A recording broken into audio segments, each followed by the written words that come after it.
सभी स्टूडेंट्स को मेरा नमस्कार। स्वागत है मेरे चैनल केमिस्ट्री हब विद अभिषेक के सरवानी पर। क्लास 11th की केमिस्ट्री का क्लासेस स्टार्ट हो गई है। इसमें से हम आज पहली यूनिट स्टार्ट करते हैं जिसका नाम है पहली यूनिट स्टार्ट करते हैं जिसमें जो पहली यूनिट का जो नाम है हमारा वो क्या है। पहली यूनिट के अंतर्गत हम लोग सीखते हैं रसायन की कुछ मूल अवधारणाएं। क्या है? रसायन की कुछ मूल अवधारणाएं। और हमने बताया था आपको सिलेबस में कि इसके अंतर्गत हमको कितने चैप्टर पढ़ने पड़ते हैं। इसके अंतर्गत हमको 3 चैप्टर पढ़ना पड़ते हैं, जिसमें से पहले चैप्टर का नाम है रसायन के मूल सिद्धांत। क्या नाम है पहले चैप्टर का नाम? रसायन के मूल सिद्धांत, जिसको हम लोग इंग्लिश में बोलते हैं बेसिक प्रिंसिपल ऑफ केमिस्ट्री, जिसको हम लोग अंग्रेजी में बोलते हैं बेसिक प्रिंसिपल ऑफ केमिस्ट्री। देखिए स्टूडेंट, यहीं से आप लोग एकदम केमिस्ट्री की जीरो लेवल से एकदम बेसिक लेवल से सीखना शुरू हो जाते हैं। और जो स्टूडेंट्स यहाँ से केमिस्ट्री सीख लेते हैं वो पूरे जीवन भर केमिस्ट्री सीखने से उनको कोई रोक नहीं सकता।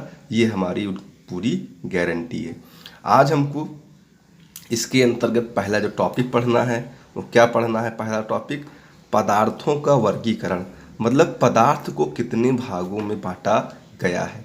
आप जानते हैं कि पदार्थ एक प्रकार का रसायन होता है। क्यों? क्योंकि पदार्थ कई भिन्न भिन्न रसायन से मिलकर के बना होता है। अब स्टूडेंट्स देखेंगे, कह रहे हैं पदार्थों का वर्गीकरण बिस्मांग और समांग, कह रहे हैं बिस्मांग और समांग तत्वों, यौगिकों और विलयनों में किया जाता है। मतलब पदार्थ का वर्गीकरण बिस्मांग पदार्थ, समांग पदार्थ, तत्व, यौगिक और विलयनों में किया जाता है। अब देखिए इसको हमने एक जो है आउटलाइन बना दिया है। अब देखिए पदार्थ को 2 भागों में बांटा गया शुरू में, एक समांग पदार्थ और दूसरा बिस्मांग पदार्थ। अब देखिए जो समांग पदार्थ है ये भी 2 भागों में बांटा गया है, एक विलयन और दूसरा शुद्ध पदार्थ। अब देखिए विलयन और शुद्ध पदार्थ। अब देखिए विलयन क्या होता है? विलयन को हम समांग मिश्रण कहते हैं। विलयन एक प्रकार का क्या होता है? मिश्रण।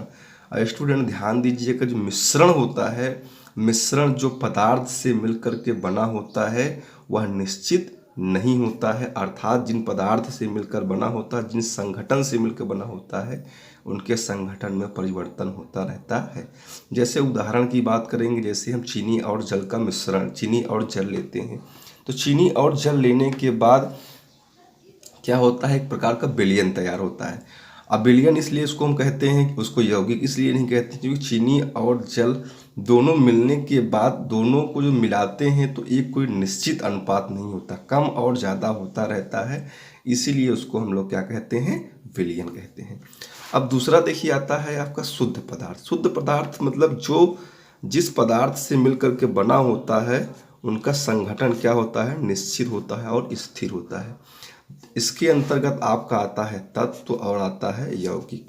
तत्व में जैसे आपका कार्बन हो गया, जैसे आपका नाइट्रोजन हो गया, ऑक्सीजन हो गया, ये सब क्या होते हैं? एक निश्चित परमाणु से मिलकर के बने होते हैं, ना ही कम होते हैं और ना ही ज़्यादा होते हैं। इसीलिए इसको हम लोग क्या कहते हैं? शुद्ध पदार्थ। उसी तरीके से यौगिक होता है। जैसे यौगिक में हम बात करेंगे यहाँ पर मीथेन। अब आप जानते हैं मीथेन में कार्बन और हाइड्रोजन की संख्या निश्चित है, ना बढ़ सकती है और ना घट सकती है। इसीलिए इसको हम लोग क्या कहते हैं? शुद्ध पदार्थ। तो ठीक है स्टूडेंट्स, अब इसके बाद हम एक टॉपिक पे डिटेल में डिस्कस करते हैं। अब देखिए सबसे पहले हम बात करते हैं बिस्मांग पदार्थ की बात करते हैं। किसकी बात करते हैं स्टूडेंट? देखिए बिस्मांग पदार्थ की। बिस्मांग को हम लोग बोलते हैं हेट्रोजीनियस सब्सटेंसेस। हेट्रो का मतलब होता है भिन्न भिन्न, जीनियस का मतलब होता है अवस्था।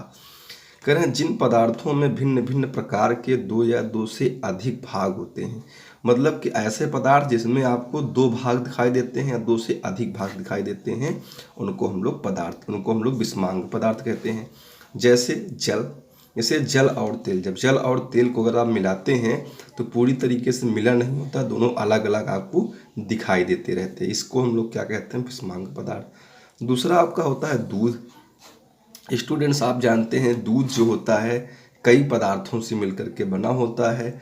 एक होता है जल और दूसरा होता है प्रोटीन। तो जल और प्रोटीन से मिलकर के बना होता है दूध, इसलिए क्या होता है विषमांग पदार्थ। उसी तरीके से रक्त होता है, रक्त भी कई पदार्थों से मिलकर के बना होता है।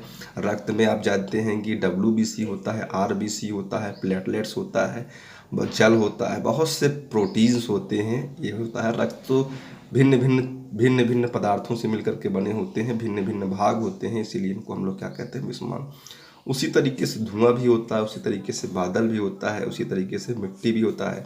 आप जानते हैं मिट्टी में देखते हैं तो मिट्टी में बहुत से पदार्थ मिले होते हैं मिट्टी, इसीलिए इसको हम लोग क्या कहते हैं विषमांग पदार्थ। अब अगला टॉपिक आपका आता है समांग पदार्थ। देखिए स्टूडेंट, समांग पदार्थ क्या होता है। अब देखिए समांग पदार्थ कर रहे हैं, जिन पदार्थों का प्रत्येक भाग समान होता है उनको हम लोग क्या कहते हैं समांग पदार्थ। मतलब कि ऐसा पदार्थ जिनका प्रत्येक भाग समान होता है। जैसे लोहा, अब लोहा जानते हैं आयरन, तो आयरन अगर लोहा है तो लोहा में जितने भी भाग होंगे वो क्या होंगे, आयरन के ही भाग होंगे। ऐसा नहीं है कि उसमें ऑक्सीजन मिल जाएगा या तांबा मिल जाएगा या कुछ और अन्य पदार्थ मिल जाएगा। तो उसमें क्या होगा, केवल एक ही पदार्थ होता है और अन्य पदार्थ नहीं होते हैं, इसलिए उसको हम लोग क्या कहते हैं समांग पदार्थ। दूसरा होता है पारा। पारा में भी क्या होता है, जो पारा होता है उसमें पारा ही अकेले होता है। तांबा उसी तरीके से होता है। जितने भी धातुएं होती हैं या अधातुएं होती हैं उनको हम लोग क्या कहते हैं समांग पदार्थ। क्यों इसको समांग पदार्थ बोलते हैं, क्योंकि ये शुद्ध धातुएं होती हैं। उसी तरीके से गैस होती हैं। गैस में जैसे ऑक्सीजन हो गया, हाइड्रोजन हो गया, नाइट्रोजन। अब ऑक्सीजन है तो ऑक्सीजन में ऑक्सीजन ही अकेले गैस होगा। हाइड्रोजन है तो हाइड्रोजन में हाइड्रोजन ही गैस होगा। नाइट्रोजन है तो नाइट्रोजन में नाइट्रोजन गैस होगा। तो सभी जितने भी गैस होते हैं और गैस के मिश्रण होते हैं सब क्या होते हैं, सब आपके समांग पदार्थ। इसके साथ साथ विलयन जो होता है वो भी एक प्रकार का समांग पदार्थ। अब ये डिपेंड करता है कि विलयन कई प्रकार के होते हैं। एक होता है समांग विलयन, दूसरा होता है विषमांग विलयन। तो जो समांग विलयन होगा उसी को हम लोग समांग पदार्थ होंगे।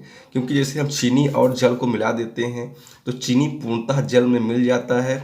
ऐसा नहीं है कि चीनी को हम जल से अलग कर सकते हैं। तो चीनी को जल से अलग नहीं कर सकते हैं तो क्या हो जाता है, एक ही अवस्था में दिखाई देता है, एक ही भाग में दिखाई देता है, इसीलिए उसको हम लोग क्या बोलते हैं समांग मिश्रण। अब आगे देखिए बता रहे हैं समांग पदार्थ दो प्रकार के होते हैं। पहला आपका है विलयन। कह रहे हैं दो या दो से अधिक शुद्ध पदार्थों के समांग मिश्रण। मतलब जब हम बता रहे हैं दो या दो से अधिक पदार्थ को मिलाते हैं तो क्या होता है, पूरी तरीके से मिल जाता है। जिसके प्रत्येक भाग को देखते हैं तो एक ही जैसे दिखाई देता है, इसलिए उसको हम लोग क्या बोलते हैं, विलयन बोलते हैं।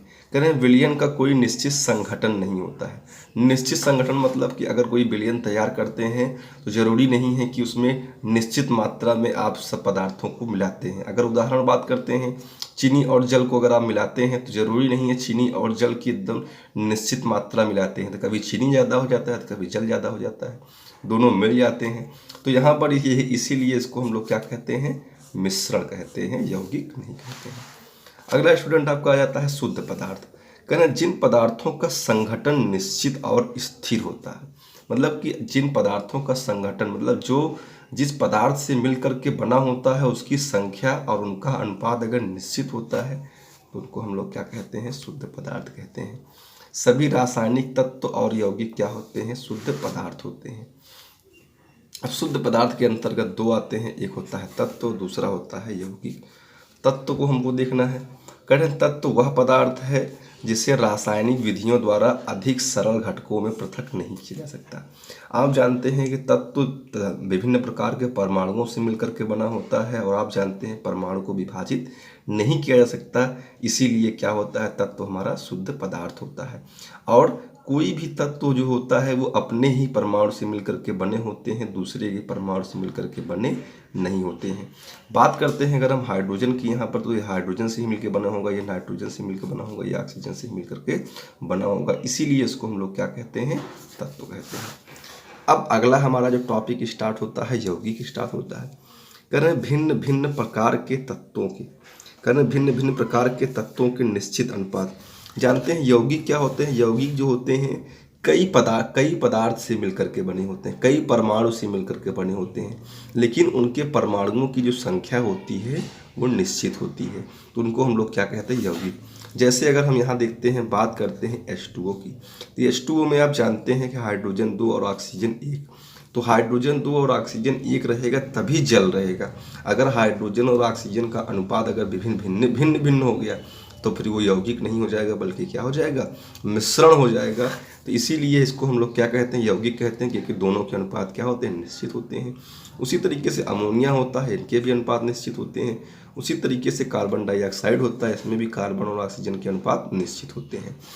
आगे बता रहे हैं, यौगिक को 2 या 2 से अधिक तत्वों में अपघटित किया जा सकता है। आप जानते हैं स्टूडेंट, जब कोई यौगिक 2 या 2 से अधिक तत्वों से मिलकर के बना है तो उसको आप रासायनिक विधियों के द्वारा आप अपघटित कर सकते हैं। जैसे जल को आप हाइड्रोजन और ऑक्सीजन में अपघटित कर सकते हैं, अमोनिया को हाइड्रोजन और नाइट्रोजन में अपघटित कर सकते हैं, कार्बन डाइऑक्साइड को कार्बन और ऑक्सीजन में अपघटित कर सकते हैं। तो स्टूडेंट देखिए, यहाँ से आपका पदार्थ क्या होता है, पदार्थ का वर्गीकरण कितने भागों में बांटा गया है, प्रत्येक भागों को हमने आपको डिटेल में समझा दिया है। मुझे लगता है कि हमारे सारे स्टूडेंट्स को अच्छे से समझ में आ गया है। अगर सारे स्टूडेंट्स को अच्छे से समझ में आ गया होगा तो कमेंट्स में ज़रूर बताइएगा कि आपको कितना समझ में आया है। और भी अगर अच्छे से समझ में आ गया है तो जितना ज़्यादा हो सके ये ज़्यादातर स्टूडेंट्स के पास हमारे इस वीडियो को शेयर करिए, लाइक करिए, कमेंट्स करिए। और अभी भी बहुत से ऐसे स्टूडेंट्स हैं जो मेरे चैनल को सब्सक्राइब नहीं किए हैं, वो सब्सक्राइब करेंगे।